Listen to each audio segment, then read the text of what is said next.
খলিফাতুল মুসলিমিন হযরত ওমর ফারুক রাদিয়াল্লাহু তাআলা আনহু গভীর রজনীর রাতের বেলা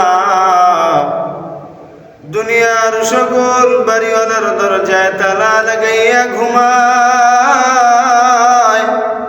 খলিফাতুল মুসলিমিন ওমর ফারুক রাদিয়াল্লাহু তাআলা আনহু গভীর রজনীর রাতের বেলা হাঁটতে হাঁটতে নিজ গ্রাম ছেড়ে পাশের গ্রামে চলে যায়। পাশের গ্রামে যাইয়া দেখতেছেন একটা জানালার ফাঁকা দিয়ে রাস্তার ভিতরে বাতির আলো দেখা যায়। খলিফাতুল মুসলিমিন ওমর ফারুক রাদিয়াল্লাহু তাআলা আনহু ওই বাতির আলো দেখে ঘরের দিকে আগায়। যাইতে যাইতে খলিফাতুল মুসলিমিন ওমর ফারুক রাদিয়াল্লাহু তাআলা আনহু যখন ঘরের কিনারায় যায়, ঘরের কিনারায় যাইয়া একটা গাছের সাথে হেলান দিয়া সুন্দর করে দাঁড়াইয়া দাঁড়াইয়া ঘরের দিকে তাকাইয়া দেখতেছি খলিফাতুল মুসলিমিন ওমর ফারুক রাদিয়াল্লাহু তাআলা আনহু কিছুক্ষণ দাঁড়ানোর পর একজন বৃদ্ধা মহিলা চুলার ভিতরে একটা পাতিল বসাইয়া পাতিলের ভিতরে কি যেন নাড়াচাড়া করতেছে, নিচে আগুন জ্বালাইয়া দিছে। কিছুক্ষণ পরে যখন মহিলা জান জ্বালাইয়া বসে আছে, তখন মহিলা পীড়ার সাথে হেলান দিয়া ঘরের দেয়ালের সাথে হেলান দিয়া কান্না করতেছে। মহিলার দু চোখ বেয়ে বেয়ে অস্ত্র ঝরতেছে। খলিফাতুল মুসলিমিন ওমর ফারুক রাদিয়াল্লাহু তাআলা আনহু এই অবস্থা দেখে মহিলার ঘরে যাইয়া আঘাত, মহিলার দরজায় যাইয়া সালাম দিলেন, টোকা দিলেন। মহিলা ঘরের দরজা খুলে সালামের উত্তর দিয়ে ঘরের দরজা খুলে দেখতেছেন একজন যুবক পথিকের ন্যায় গরিব মানুষ তাদের ভেসে তার দরজায় হাজির হয়ে গেছে। এখানে যে খলিফাতুল মুসলিমিন ওমর ফারুক রাদিয়াল্লাহু তাআলা আনহু অর্ধ জাহানের বাদশা তার ঘরের দরজায় হাজির। মহিলা এই কথা জানতেন না। মহিলা দেখতেছে সাধারণ একজন মানুষ তার দরজায় এসে হাজির হয়েছে। ছদ্মবেশে পুরনো একখানা চাদর গায়ে মহিলা ডাক দিয়ে বলতেছে, কে যুবক, তুমি কি চাও?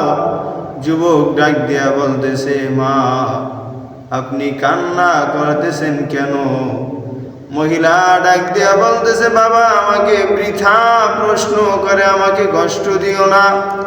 খলিফাতুল মুসলিমিন ওমর ফারুক রাদিয়াল্লাহু তাআলা আনহু দ্বিতীয়বার আবার কান্নার কণ্ঠে একেবারে নম্র হয়ে বুঝায় কান্না করে দিবে এমন ভাব, এমন কণ্ঠে, এমন মায়াবী কণ্ঠে, নম্র কোমল কণ্ঠে মহিলাকে বলতেছে, মা আপনার দূরের কেউ আমি নয়, আপনার খুব কাছের লোক। আপনি নিজের পুত্র মনে করে আমাকে আপনার দুঃখের কথা বলতে পারেন। যথাসাধ্য আমি আপনাকে সাহায্য করব। মহিলা বলতেছে, বাবা আমার ঘরে 3 দিন যাবৎ খাবার নাই, আমার ছোট ছোট সন্তান তারা ক্ষুধার জ্বালায় আমাকে বারে বারে তারা বিরক্ত করতেছে। খলিফাতুল মুসলিমিন ওমর ফারুক রাদিয়াল্লাহু তাআলা আনহুকে মহিলা ঘটনাগুলো খুলে বলার পর খলিফাতুল মুসলিমিন ওমর ফারুক রাদিয়াল্লাহু তাআলা আনহু নিজ রাজ্যে চলে যান। নিজ রাজ্যে যাইয়া যখন 18 বস্তা মাথায় নিলেন, তার রাজ্যের একজন প্রজাটাকে ডাকিয়ে বলতেছে, ও আমিরুল মুমিনিন, আপনি কেন বোঝা বহন করবেন আমরা থাকতে? সুতরাং আপনি বোঝা আমাদের মাথায় উঠিয়ে দেন, যথা স্থানে আমরা নিয়ে পৌঁছাইয়া দিই। খলিফাতুল মুসলিমিন ওমর ফারুক রাদিয়াল্লাহু তাআলা আনহু তার রাজ্যের কর্মচারীকে ডাক দিয়ে বলতেছে, কাল কিয়ামতের ময়দানে আমার রব্বুল আলামিন যখন আমার কাছে হিসাব চাইবে, আমাকে বলবে যে, ও ওমর, আমি আল্লাহ পাক রব্বুল আলামিন তোমাকে দুনিয়ার জমিনে সিংহাসনে বসাইলাম, তুমি 10.5 বছর রাজত্ব করেছো, তোমার রাজ্য তুমি কিভাবে পরিচালনা করেছো তুমি আমাকে বলো, আজ তোমার হিসাব দিতে হবে। ওই দিন আল্লাহ পাক রব্বুল আলামিনের কাঠঘরে তুমি যাইয়া কি জবাব দিবা আমার হইয়া? তার রাজ্যের প্রজা চুপ হয়ে গেলেন, আর কোনো কথা বললেন না। খলিফাতুল মুসলিমিন ওমর ফারুক রাদিয়াল্লাহু তাআলা আনহু আটার বস্তা নিয়ে যাইতে মহিলার বাড়ির দরজায় যাইয়া হাজির হয়ে গেছে। মহিলার ঘরে যাইয়া মহিলা যখন রুটি বানায় আটা দিয়া, রুটি বানানোর পর খলিফাতুল মুসলিমিন ওমর ফারুক রাদিয়াল্লাহু তাআলা আনহু ওই রুটিগুলো তার নিজ হাতে তার সন্তান, ওই ছোট ছোট বৃদ্ধা মহিলার বাচ্চা, ছোট ছোট সন্তানদের মুখে তুলে দেয়। বাচ্চাগুলো অনেকদিন পর খাবার পাইয়া মধুর হাসা হাসতেছে। খলিফাতুল মুসলিমিন তাদের মুখে খাবার উঠাইয়া তিনি খুব খুশি হয়ে গেছেন। খলিফাতুল মুসলিমিন ওমর ফারুক রাদিয়াল্লাহু তাআলা আনহু মহিলার গৃহ থেকে যখন বের হয়, তখন মহিলাকে ডাক দিয়ে বলতেছে, মা, আপনি কোনো টেনশন করবেন না, আবার যথা সময় এসে আমি আবার হাজির হব। মহিলাটার ঘর থেকে যখন ওমর ফারুক রাদিয়াল্লাহু তাআলা আনহু বের হয়ে যায়, ওমর ফারুক রাদিয়াল্লাহু তাআলা আনহু নিজ রাজ্যে যাইয়া তার রাজ্যের দূত একজন ডাক দিলেন, ডেকে বলতেছে, অমুক গ্রামে একজন বৃদ্ধা মহিলা আছে, তাকে তুমি ডেকে আনো। খলিফাতুল মুসলিমিনের নির্দেশ পাইয়া যখন মহিলার দরজায় যাইয়া হাজির হয়, মহিলার ঘরে যাইয়া যখন হাজির হয়, মহিলাকে সালাম দেয়। সালাম দেওয়ার পর মহিলা ঘর থেকে বের হয়, মহিলাকে বলতেছে, আপনাকে আমাদের রাজ্যের খলিফাতুল মুসলিমিন ওমর ফারুক রাদিয়াল্লাহু তাআলা আনহু সালাম জানিয়েছে। ওই মহিলা, বুড়ি মহিলা, যখন খলিফার কথা শুনলেন, তার চোখে অশ্রু বেয়ে বেয়ে বেয়ে বেয়ে পড়তেছে।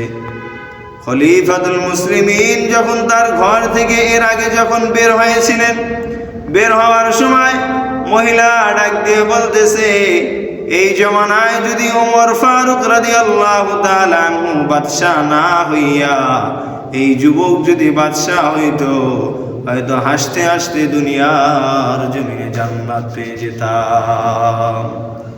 খলিফাতুল মুসলিমিন এই কথা শুনে আর কোনো কথা বললেন না, তিনি চলে গেলেন।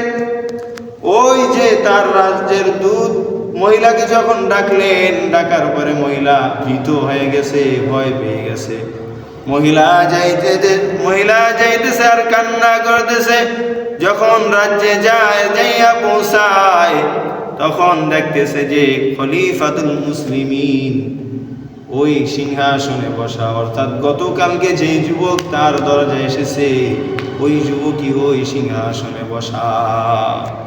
মহিলা দেখে ভীত হয়ে গেছে, মহিলার কান্নার আওয়াজ আরো বেড়ে গেছে। মহিলা বলতেছে, হয়তো গতকালকে এই যে যুবক আমার বাসায় গিয়েছে, হয়তো এই যুবক আমার কথা শুনেছে, আজকে হয়তো আমাকে ফাঁসি দেবে। মহিলার এই ভাবনা শুনে এই ভাবনা করতেছে আর কান্না করতেছে। খলিফাতুল মুসলিমিন ওমর ফারুক রাদিয়াল্লাহু তাআলা আনহু হাতের ভিতরে পাগড়ি নিয়ে বলতেছে, মা, এই যে নেন পাগড়ি, এক মাথা আমার গলায় আর এক মাথা আপনার হাতে তুলে দিলাম। আপনার যাহা ইচ্ছা আপনি শাস্তি দিতে পারেন, আমি মাথা পেতে নিব, তবুও কাল কিয়ামতের ময়দানে আমার রব্বুল আলামিনের কাঠগড়ায় আমার নামে কোনো নালিশ করেন না। তাদের ছিল এমন ভয়। আর আমাদের রাজ্যের কি অবস্থা, কি হালাত! তারা মানুষের টাকা চুরি, বাটপারি, দুর্নীতি, ধর্ষণ সমস্ত সব কিছু করে বেড়ায়।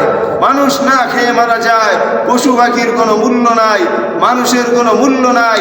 তাদের রাজ্যে মানুষ না খেয়ে মারা যায়, আর তারা বাংলাদেশ থেকে বিদেশ টাকা পাচার কথা বলেন, ঠিক কিনা?